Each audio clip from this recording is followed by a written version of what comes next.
Hello అందరికీ నమస్కారం. Welcome to the channel.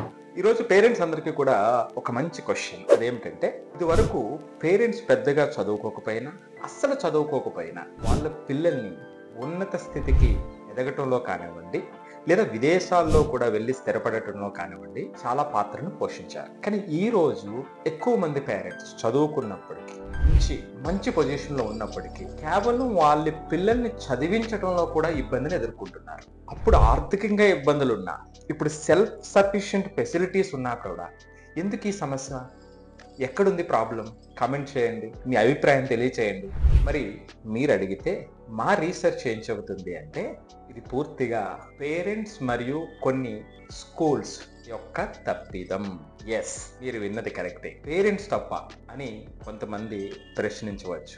నిజంగా ఎందుకంటే అది ఏ తప్పు అంటే పిల్లల్ని ప్రతిదీ కూడా దగ్గరుండి చదివించడం. ఇటు పిల్లల్ని దగ్గరుండి చదివించకూడదా అని మీరు ప్రశ్నించవచ్చు. పిల్లల్ని దగ్గరుండి చదివించకూడదు అని నేను చెప్పట్లా. పిల్లల్ని దగ్గరుండి చదివించేటువంటి క్రమంలో చేస్తున్నటువంటి పొరపాటు. ఆ చేస్తున్నటువంటి క్రమంలో ఒక ఇంపార్టెంట్ ఎలిమెంట్ ఏమిటంటే ఆ లెర్నింగ్ ఇండిపెండెన్స్. ఆ నేర్చుకోవటంలో ఆ స్వతంత్రతను మనం తీసేస్తున్నాము. పూర్తి ఇన్వాల్వ్మెంట్ వల్ల ఆ లెర్నింగ్ ఇండిపెండెన్స్ అనేటువంటిది వాళ్ళకి దెబ్బతింటుంది. సో దట్ ఆ రెస్పాన్సిబిలిటీ అనేటువంటిది తగ్గుతూ పోతుంది. అందుకే ఏ పిల్లలైనా మీరు చూస్తే ఇన్స్ట్రక్షన్ ఇస్తే తప్ప వాళ్ళు చదవటం అనేటువంటి యాక్టివిటీని చేయకుండా ఎక్కువ మంది పిల్లలు కనిపిస్తూ ఉన్నారు. కానీ అదే 1980 నుంచి 2000 మధ్యలో ఎదిగినటువంటి వాళ్ళని మనం చూస్తే వాళ్ళు చదువుకోవటంలో, అంటే అప్పుడు కూడా సమస్యలు ఉండే చదువుకోవటంలో, కానీ సందర్భం వచ్చినప్పుడు, అవసరం వచ్చినప్పుడు వాళ్ళే ఇండిపెండెంట్గా చదువుకునేటువంటి వాళ్ళు ఎక్కువ మంది ఉండేటువంటి వాళ్ళు.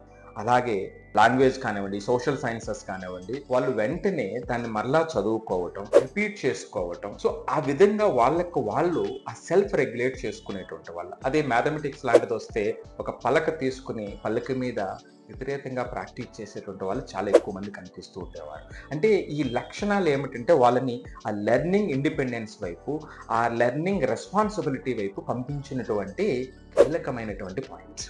మీరు మళ్ళీ చాలా మందిని అడిగితే మీరు అప్పుడు చదువుకున్న maths, physics, social science, languages ఎంత గుర్తున్నాయి, అసలు గుర్తున్నాయో లేవో మనం చెప్పలేం. కానీ మీరు చేసిన యాక్టివిటీలు, మీరు చేసినటువంటి ఈ లెర్నింగ్ యాక్టివిటీస్ ఆ రెస్పాన్సిబిలిటీ ఇండిపెండెన్స్ దిశగా తీసుకెళ్ళినటువంటివి ఈ రోజు జీవితానికి పునాది అని మన రీసెర్చ్ చెప్తున్నటువంటిది. మరి దీని గురించి మీరేమంటారు? మీ యొక్క లెర్నింగ్ జర్నీలో అటువంటి కీలకమైనటువంటి ఘట్టాలు ఏదైనా ఉంటే కామెంట్ చేయండి.